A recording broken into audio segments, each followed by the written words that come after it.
And mass protests that resurfaced in Sudan after a few days of calm have claimed at least about 7 lives.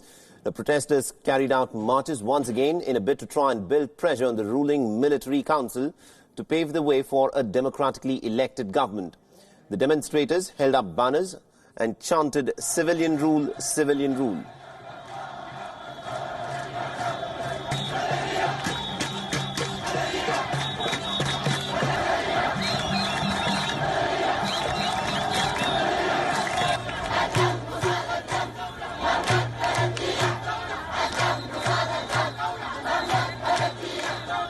Now, men and women flashed victory signs and also carried the Sudanese flags. Security forces have, of course, retaliated by firing tear gas at the protesters.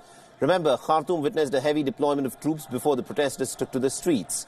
The massive protest has been carried out amidst international calls to practice restraint to prevent any possible crackdown on the protesters.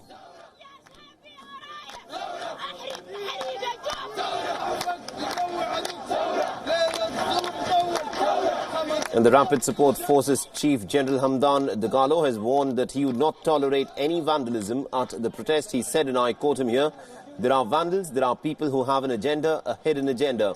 We don't want problems." Now, in a bid to tackle with the million-man march, Rapid Support Forces were deployed in pickup trucks with machine guns mounted on them.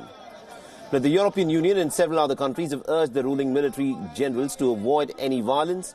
Many shops remain shut for the first time after the protesters had launched civil disobedience. But the ruling military council in Sudan has made it clear that the protest leaders and the opposition groups will be held responsible if there is any loss of life and property during the protest marches scheduled for Sunday.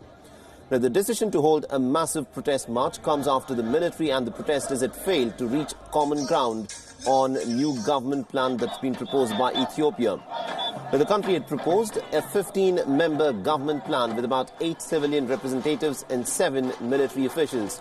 Now, ever since Omar al-Bashir was ousted after his 30-year-long oppressive rule, there's been a constant power tussle between the military and the civilians. The protesters who were hoping for a democratic setup were not happy when the military took charge. Now, the two sides were open for negotiations until the military launched a violent crackdown on protesters in which more than 100 people were killed. Now, the protesters also launched civil disobedience movement but soon got back to work. Now, the fate of Sudan hangs in balance. The political unrest and the human rights violation has caught global attention, and all eyes are now on how the military and the protesters will find a common ground.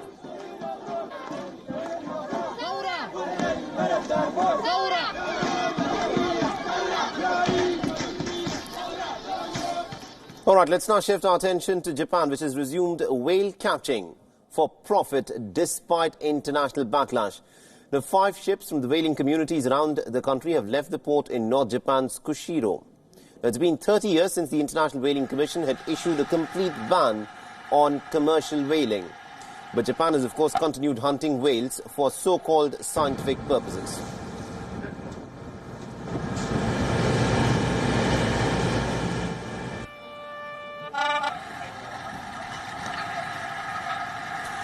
And now the country has, of course, withdrawn from the IWC, that is the International Whaling Commission, and has resumed commercial whaling from today onwards.